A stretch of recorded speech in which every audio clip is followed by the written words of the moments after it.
of radiology. Now, when I read all that, I have to say, wow. Richard, you are truly, in my mind, what I call an honest Renaissance man, and we so look forward to your words with us this evening.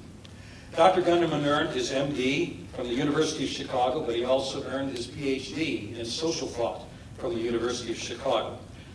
It was while he was studying there that he was awarded the esteemed Bundeskanzler Fellowship of the Federal Republic of Germany, which is the German equivalent to the British Rhodes Scholar. On 9 different occasions, he has been honored by Indiana University with the Indiana University Trustees Teaching Award. He has written literally hundreds of scholarly articles, published 8 books. And following our lecture, I encourage you to purchase his book, We Make a Life by What We Give, which is a series of marvelous, incisive treatises on the whole art of giving. And Dr. Gunderman will be available for a book signing. On a personal level, Richard and his wife Laura are the blessed parents of 4 children, and to date have 2 grandchildren. It is a personal pleasure for me to introduce to you as our 8th annual Lake Lecture, Dr. Richard Gunderman, whose subject tonight is the undiminished flame, education, giving, and the quest for faith. Dr. Gunderman.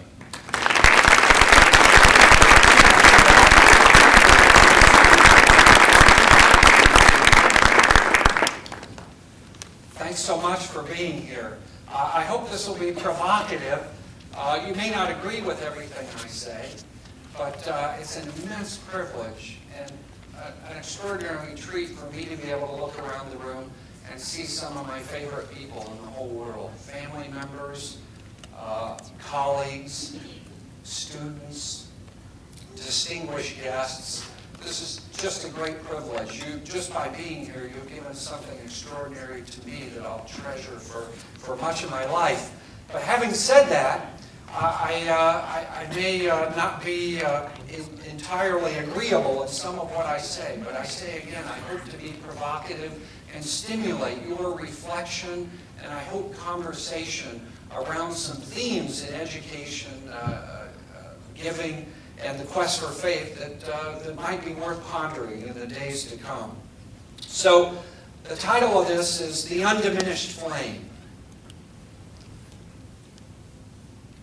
There's a flame that burns in each of us. It's the flame of knowing and giving, the pilot light of human goodness. Over the age, it's been passed from parent to child, from teacher to student. Should we fail to tend it, it can be extinguished in a single generation. For this brief time, we are privileged to serve as its bearers. It's been given us to help spare our children and grandchildren from wandering in darkness and instead to lead lives of illumination. We begin, as perhaps we should always begin, with a sacred text. When it was almost time for Passover, Jesus went up to Jerusalem. In the temple courts, he found people selling cattle, sheep, and doves, and others sitting at tables, exchanging money. So he made a whip out of cords and drove all from the temple courts, both sheep and cattle. He scattered the coins of the money changers and overturned their tables. To those who sold doves, he said, "Get these out of here. Stop turning my Father's house into a market." This story is often called the cleansing of the temple. Why does something need to be cleansed? Because it's become soil. How did the temple become soil? Jesus said it was being turned into a market. This suggests that there's an important difference between a temple and a market.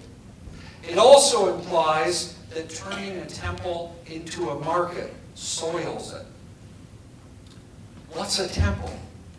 The word templum comes from the Latin, a root meaning to separate or divide. A temple is sacred ground, separated, divided off from ordinary terrain.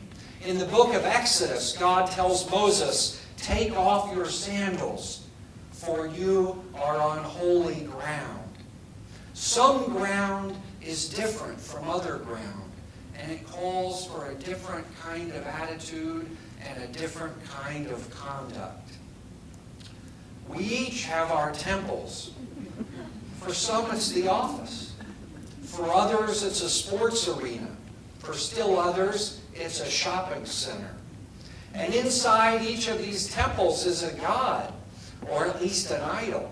It may be the god of wealth, fame, power, or pleasure. Each of us, even those who reject religion, has placed our faith in something. We can't avoid it.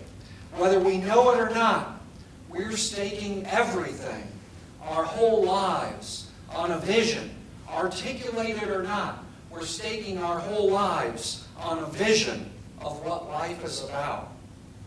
We can make better or worse choices about the vision on which we stake our lives. The market's a place of buying and selling. The temple, a place of worship. To mistake a market for a temple is to confuse the lower with the higher. It's like trying to live upside down. Jesus seems to be saying that we can't lead full, authentic lives unless we distinguish false idol from true God. So let's think about the three components of this talk, beginning with education, the theme of education. What if education, like worship, has higher and lower elements? What if some aspects of education can be conceived as a kind of buying and selling? The university itself, perhaps, is a kind of market. I mean, students pay tuition, don't they? And faculty members earn salaries.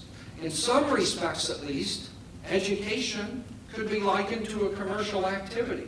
Certainly, if the university's revenues don't meet its costs, it'll soon be out of business. This plot, by the way, compares the overall reputation of philosophy departments with the university's per capita endowment. That's an interesting comparison. Yet the university isn't just a business whose product happens to be education. Let me say that again. The university isn't just a business whose product happens to be education. At its best, the university does more than merely generate revenue. The university is also a place devoted to the pursuit of knowledge. Now, why should we want to pursue knowledge apart from its potential to generate revenue? Presumably, we think there are purposes in life beyond making and spending money. Perhaps the pursuit of knowledge is not only different from, but higher than that pursuit. Do you recognize that person? Bill and Ted's Excellent Adventure? Anybody? Who's that? Socrates. Yes, Socrates. Jesus was often called a rabbi or teacher. Like another great teacher, Socrates, he never accepted payment for his teaching. Why not? After all, knowledge is valuable. Building up knowledge and skills enables us to earn a livelihood. And some knowledge, such as how financial markets work, can even make us rich. Why shouldn't Jesus and Socrates have accepted payment for their teaching?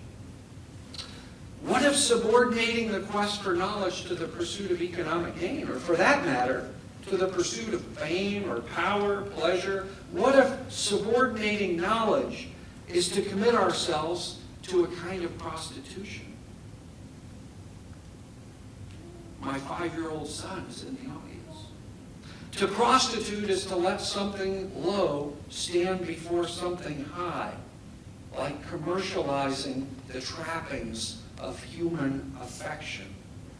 Some things, among them love and knowledge, simply cannot be bought and sold. Money may buy sex or an academic credential, but it's no ticket to what really matters. People who think they can spend their way to either are really cutting themselves off from both. Why do we go to college? To get an education. But why should we want an education? Why should the city of Indianapolis or the state of Indiana or the United States of America invest in education? Increasingly, our answer seems to be that education keeps us competitive in a world economy. Knowledge becomes a means of securing a standard of living. Why do we need to know? The answer is simple. Commerce. We got to move these refrigerators. We got to move these color TVs.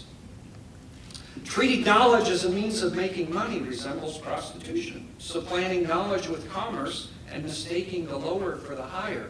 If educators become business people whose product happens to be learning, then we will have turned the university and human life itself upside down. It's no use filling higher education with savvy people if in doing so we lose sight of why knowledge really matters. Parents, like universities, sometimes let things get out of hand. We allow the appetite for worldly success to supplant the quest for human significance. A friend, and he knows who he is. A friend told me the story of a kindergartner whose ambitious parents had been plotting his future educational trajectory. After patiently listening to their discussion for some time, the kindergartner finally blurted out, "But I don't even want to go to medical school." There's a profound difference between success and significance. Professors who would treat knowledge as a commodity are as absurd as parents who would justify their children's existence according to their earning potential. To be sure, universities that provide a good education find it easier to raise money. But we can no more gauge educational significance merely by reviewing financial statements than we can express our love for our children in terms of their lifetime earnings. It's impossible to make our children better human beings merely by giving them more money. It's impossible to enrich our own lives merely by fattening our wallets. To the contrary, a fascination with money and wallets inevitably tends to impoverish us. It tempts us to mistake the lower for the higher, turning temples of worship into markets of commerce.